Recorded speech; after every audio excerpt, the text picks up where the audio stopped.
Então, a dificuldade de ter uma banda, ela é muito grande, né? Pelo simples fato de não ser a tua fonte de renda, né? A tua fonte de sobrevivência. E isso acaba influenciando na tua vida. Mas assim, a gente sempre procurou perseverar em cima disso, né? Sempre houve muita resistência, sempre foi muito difícil, né? Você se ascender assim, né? Como músico, como profissional, na música em geral, né? E você ter uma banda de rock no Brasil, é difícil você sustentar a coisa, se manter, né? Sendo rock, por conta de diversos fatores. É impossível falar de dificuldades e não falar sobre as questões que são anteriores às dificuldades de ter propriamente uma banda num país como o nosso. A gente do subúrbio não ter acesso a determinados nichos culturais, como o hardcore, por exemplo, para mim veio através da cultura do skate.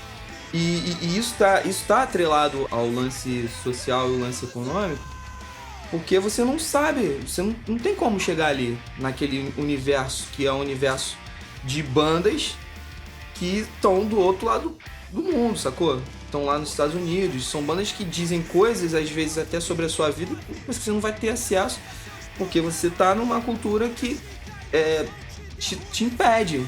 Gasto mais do que tem o retorno. O retorno é a gratidão que tá no palco, é o que me faz vir. Isso tudo acho que vai mais do que um lance de grana, ter dinheiro. A gente tem a maioria de trabalhadores mesmo, de gente que sofre para poder ter grana. Então é uma situação bem que comum, não é só minha ou de qualquer pessoa que queira montar um projeto que não seja só banda, ou viver da arte, realmente. A primeira barreira é financeira. Quem começa a trabalhar com 18 anos teve uma vida confortável, pelo menos vindo da minha família, que começou a trabalhar desde os 10, dos 14 anos de idade. Então, se você quer ver um show de uma banda de hardcore, às vezes você precisa ir, em Botafogo, tá ligado? E pro moleque que nasce em Caxias e cresce em Caxias, de repente ele não vai ter acesso àquilo ali. É muito difícil isso. E essa é uma das questões de dificuldade de você ter uma banda. Aí vem o lance de, você não ter acesso ao instrumento básico, você não sabe por onde você começa, você tem poucos lugares pra tocar, os lugares que você tem pra tocar são lugares muito zoados, né? Principalmente pra quem mora na favela, no subúrbio. Você automaticamente, quando você nasce no subúrbio, na favela, você é capturado pelo samba, pelo funk. Não que isso tenha algum valor inferior ou superior, não, mas é diferente. Se você é preto, por exemplo, no universo do hardcore, você conta na mão 10 pessoas no Rio de Janeiro que gostam de hardcore e são pretos. Quantas pessoas à frente de uma banda são negros, sabe? O hardcore me mostrou várias paradas que talvez se eu estivesse em um outro ambiente eu não aprenderia. Em relação à motivação, é o que acontece no período, né? Que a gente tá junto, que a gente toca, que a gente produz, que a gente cria, a gente se diverte, a gente brinca muito um com o outro, a gente zoa muito um no outro. E quando a gente se reúne, isso acaba sendo um fator de motivação para que até essa questão externa ela seja resolvida, né? Seja melhor interpretada às vezes. A gente conversa muito com o outro, busca conselhos um com o outro, pra vida, não só pra banda, mas pra vida. O rock, e ainda mais o punk e o hardcore, ele é isso, né, velho? Você precisa ter essa conexão, né? Porque senão você tá fazendo música pra quem? E a gente acredita que isso, né, tem uma relevância, né? O rock é construção, cara. O rock é agressão e é construção. É um crescimento pessoal muito grande. Você ter uma banda que toca e que conhece lugares, e que conhece pessoas e que faz laços. Só quem vive e sente a parada sabe como é. Também vai ter dificuldade pra explicar, porque as outras pessoas não entendem, seus parentes não entendem. Por que você faz aquilo? Você vai para outro estado passar perrengue, porque você conhece pessoas, você conhece universos diferentes, você vai, compartilha às vezes a tua vida com uma pessoa que você vê uma vez no ano, quando você vai para aquele lugar tocar. E aquela pessoa distante sobre você mais até do que as pessoas que estão do teu lado, mano, que convivem contigo diariamente. Isso também é uma das recompensas que o rock ter uma banda de hardcore me trouxe que eu acho que eu não teria jamais se eu estivesse fazendo outra coisa da minha vida.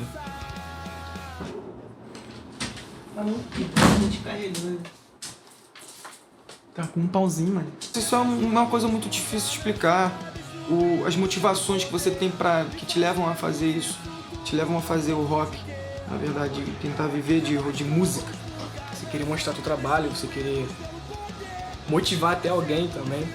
Nós temos os nossos amigos aí como referência, sabe? Nossos amigos têm bandas e essas bandas fazem um corre maravilhoso. E isso rola uma sintonia, uma sincronicidade, porque ele sabe pelo que você tá passando e quando você chega pra trocar uma ideia com ele e fala assim, caralho, pô, eu sou muito fã da tua banda.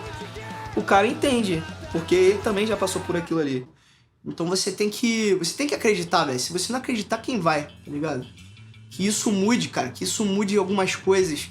Talvez não agora, mas daqui a um tempo, sabe? Fazer a coisa ser mais do que música. A gravação do EP ela foi um pouco diferente dos outros, né? A gente captou a bateria num estúdio muito foda, que é o Afro Reg, né? Lá em Vigário Geral. Equipamento de ponta, de linha. Tive recursos maiores dessa vez para ter essa captação, né? Essa gravação. Agora no coletivo foi uma questão muito, muito legal, porque a gente teve realmente, de fato, a questão da produção musical em cima desse EP. Quando a gente procurou o Raul, expôs isso a ele. Até então o Raul não estava na banda. E conforme o processo de gravação foi acontecendo, isso foi tornando muito, muito forte, né? Muito real esse laço, né? Na saída do meu irmão Michael, só nas guitarras, cantou em cima de mim. E teve o lance do Raul, que ajudou pra caralho também, pra complementar isso. Né? Que a ideia, a gente veio com uma ideia pronta pro Raul dar aquela cereja no bolo, tá ligado? Então, é o que deu o diferencial que a gente queria fazer. Até surpreendeu a gente que a gente ia fazer. Porque quem tá na banda não é à toa. Pô, tu só vai participar dessa parada aí, você só vai gravar a gente. Que tal a gente botar no meio dessa parada? Essas guitarras aí, de ter salvado os caralho de Iron Maiden, me amarro. E, porra, esse último EP foi tipo um gás que deu a mais da gente.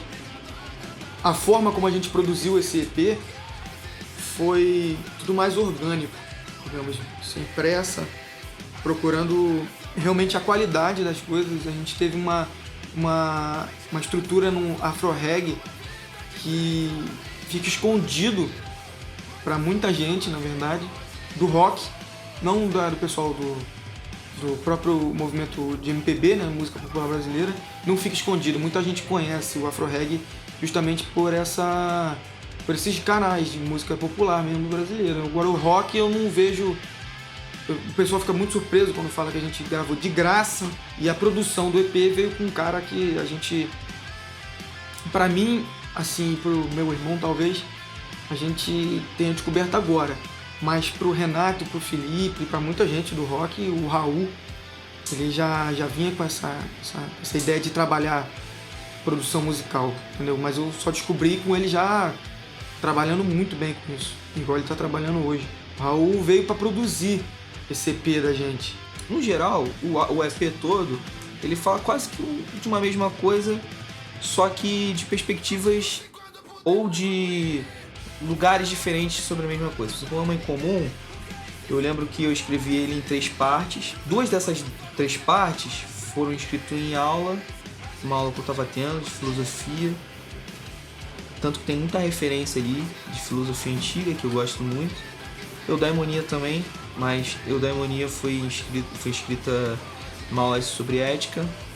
E a eudaimonia é um conceito do Aristóteles e tal, sobre felicidade. E não tem diretamente ligação com a ética, conjunto de comportamento, regras e tal. Mas é mais uma coisa até mais pessoal e direcionada para um indivíduo, um amigo em específico. Eu falo mais sobre isso. No Money No Life, como eu já tinha dito, eu tinha escrito antes. Eu só refinei a questão das melodias vocais junto com o Raul mas a letra praticamente já tava pronta. E Comece por Você, que tem a participação do Milton. É uma música da qual eu gosto bastante. Todas as músicas eu gosto bastante, mas essa música em especial eu acho bem legal, pelo Milton ter aceitado participar com a gente, né? Que ele é uma referência pra mim como vocalista. O Bayside Kings é uma referência como banda. É uma das bandas mais legais assim que a gente tem no Brasil, tá ligado? E ele ter aceitado assim participar é um lance que assim como o Reinaldo tinha participado do EP anterior, você vê que você tá fazendo parte do negócio quando você tá dividindo profissionalmente uma música com um amigo, que é uma referência. Isso aí é um dos pontos mais altos, assim, mais legais de ter gravado esse EP. E essa música em especial. Também pelo fato da letra dela falar sobre uma questão de revolução, uma questão social, mas que passa pela individualidade. Isso é indiscutível. A música Siddhartha, ela foi escrita a partir da leitura do livro mesmo, do Hermann Hesse. É o Siddhartha, que é um livro bem legal, que eu li... Peraí, faz uma pausa aí. Fala! Oi. Pode colocar pimenta? Pode. Pode. Siddhartha aí. Siddhartha foi uma música que eu escrevi, e é a música mais melódica do disco, né? Do EP. Foi uma música que eu escrevi a partir da leitura do livro mesmo, do Siddhartha. Que é um livro que foi também um divisor de águas assim na minha vida, porque além de ser um livro excelente que todo mundo deveria ler, sabe? Por ser um best-seller, enfim, por ser foda pra caralho. Ele trata de questões ali muito enfáticas que no momento que eu tava vivendo colocou em questão, colocou em xeque assim, algumas coisas das quais eu acreditava, sacou? E é uma música mais pessoal, sabe? Quase que uma coisa escrita de mim pra mim mesmo. Uma coisa bem assim. Me orgulho de ter escrito essa letra pra mim mesmo. E como eu tinha dito antes, sobre deuses, é uma música que surgiu acidentalmente e é uma continuação do Comece por Você, porque ela faz uma crítica, talvez as pessoas não percebam, quem ouviu talvez não tenha percebido, mas ela é uma crítica sutil à própria ideia de revolução enquanto uma revolução social, sabe? Enquanto uma coisa que precisa ser somente nas ruas, ou... Cara, isso é a dimensão mais importante, sem dúvida. Não quero colocar isso em questão. Mas existe ainda uma coisa que deve ser considerada e que eu quis colocar nessa letra, que foi a questão de você criticar a crítica. Tá? Você criticar a crítica que se faz e o quanto que a crítica que a gente faz precisa ter em mente que nem todo mundo vai entender, nem todo mundo está preparado para isso. E como que a gente lida com essa parada? Como que a gente lida com si mesmo? Como que a gente lida com o comportamento, com a ética? É por isso que eu falo que eu acho que a luta não passa de si, de uma certa forma, sabe? Como se fossem vários indivíduos. E é nesse momento, nesse lugar do indivíduo, dele sozinho, dele consigo mesmo, que a coisa é mais difícil. Movimentar a massa, movimentar o rebanho, isso é até mais fácil do que uma luta contra si mesmo. Acho que a luta contra si mesmo é uma luta... Você já entra meio que perdido, você já está atravessado sobre milhões de coisas, milhões de verdades, milhões de certezas. E é uma luta que você luta até o fim. E que você não vence. E você perde. No final a gente morre. Por isso que não passa de si mesmo, sabe? E a gente teve um show na Planet, lá em Cascadura, que os moleques falaram comigo, cara, a gente quer colocar o Raul na banda. E eu fiquei meio assim, né, e tal, eu falei, pô, mas tá dando tão certo o quarteto e tal. Aí eu troquei uma ideia com o Raul, foi uma ideia muito, muito sincera, a gente conversou sobre tudo, não só sobre banda, a gente conversou sobre vida, sabe, sobre trabalho, tudo. Eu já gostava muito dele antes disso, Mentira. Já gostava muito dele antes disso e com essa conversa que a gente teve, eu vi a sinceridade no olhar dele, que ele queria fazer parte da banda e queria agregar, já estava agregando com a questão da produção musical e quando a gente enfatizou essa entrada dele, só teve a somar até hoje.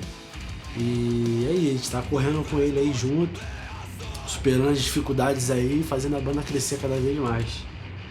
A entrada do Raul foi no período em que a gente estava trabalhando no EP. A gente pensou que precisava de uma segunda guitarra.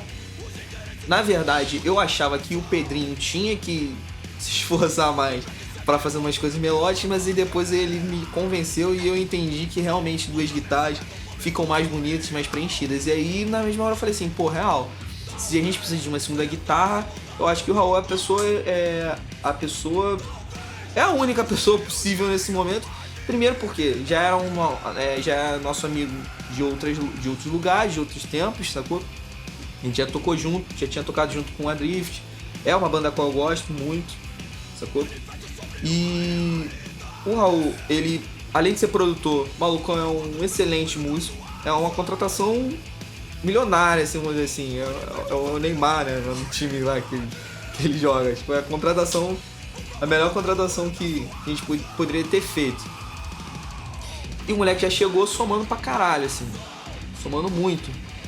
Porque ele é o músico da banda. Isso fique bem claro. A gente engana bem. Uma banda de hardcore a gente funciona.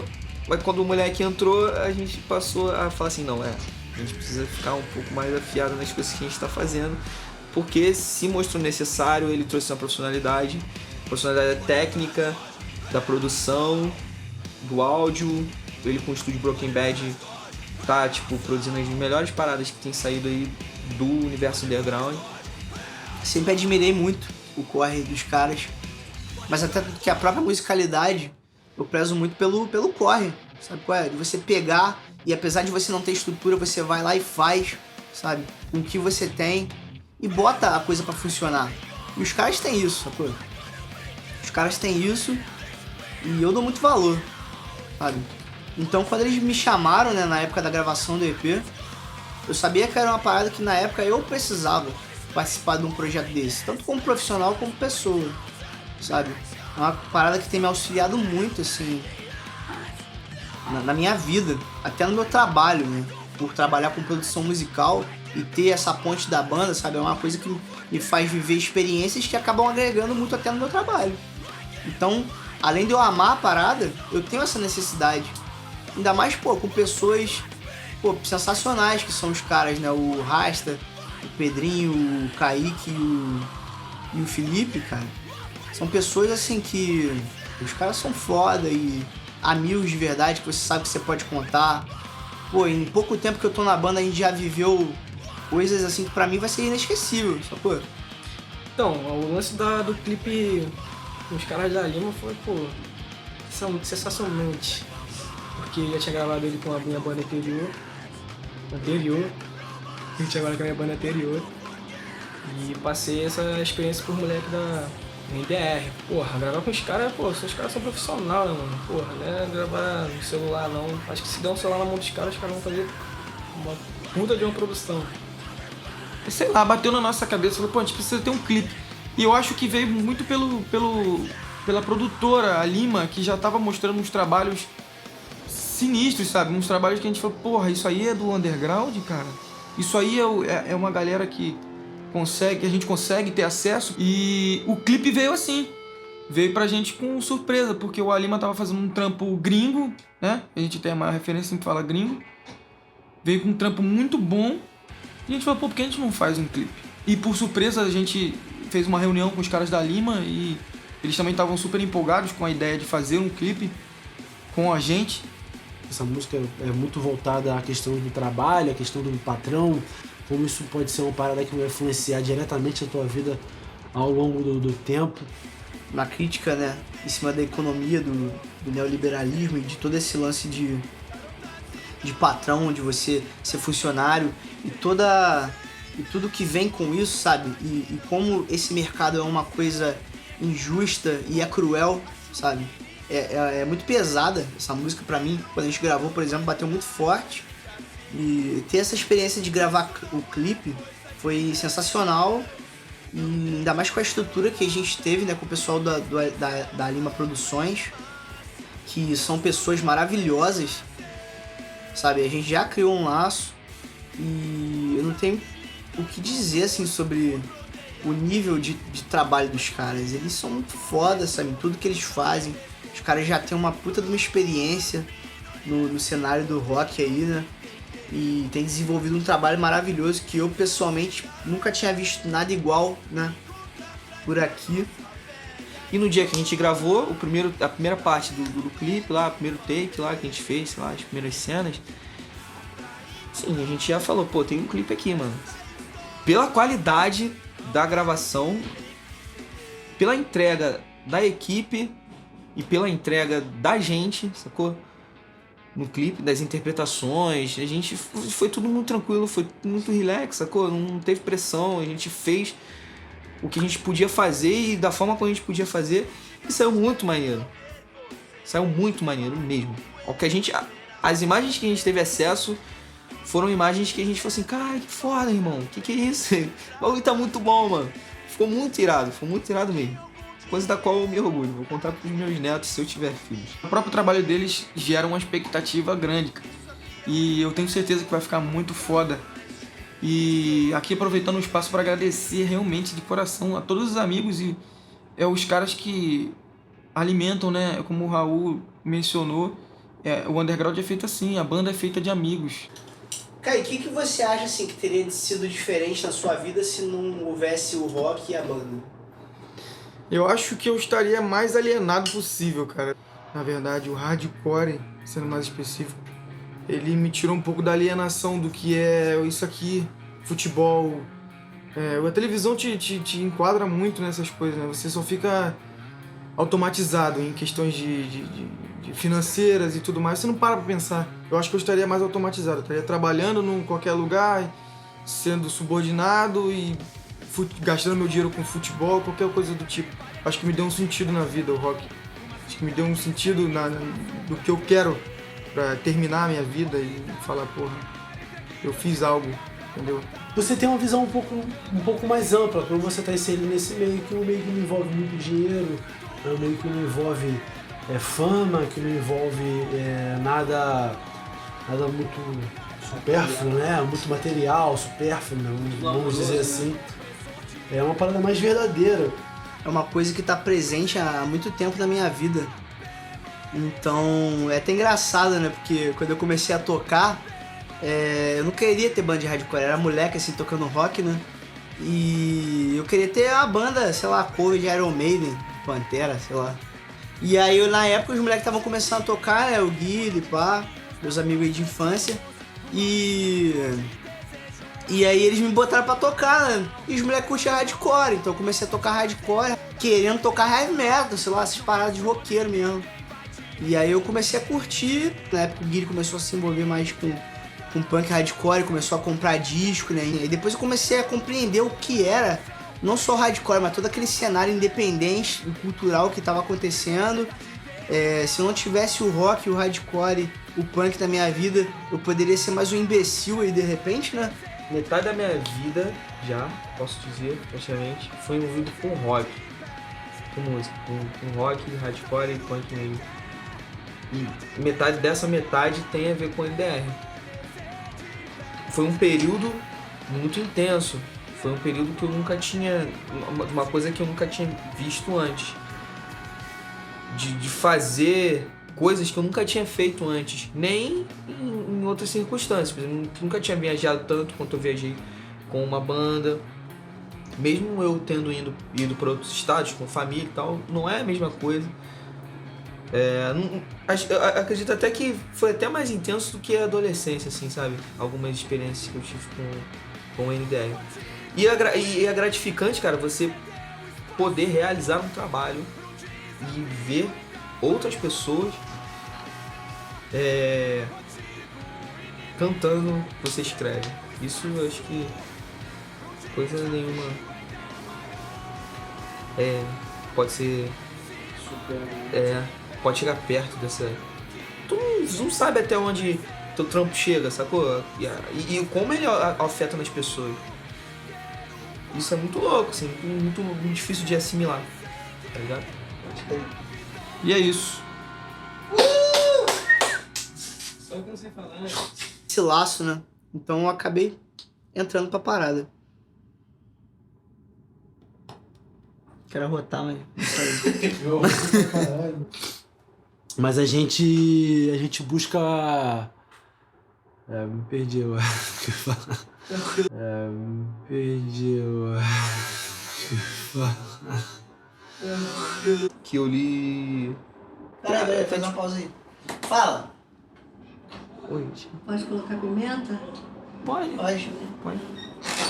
Siddhartha, bota Siddhartha aí. Vê se tá gravando essa porra. Porra, cara. Tá. Aí, cara, você pode ficar puto pra caralho. Cara, representa uma parcela muito importante, assim, no conceito de... Começa de novo.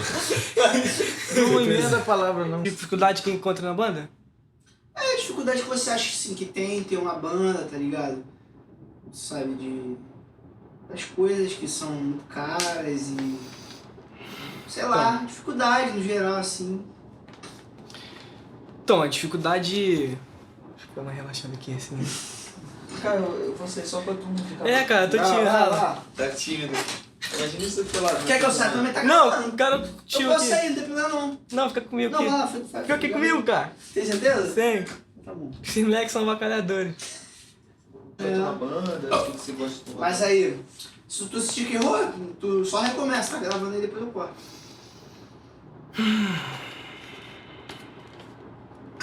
Vocês já falaram quase tudo, né? Fala que seu coração não dá. Vou falar? Isso tá maneiro. Pedal board de você... Porra.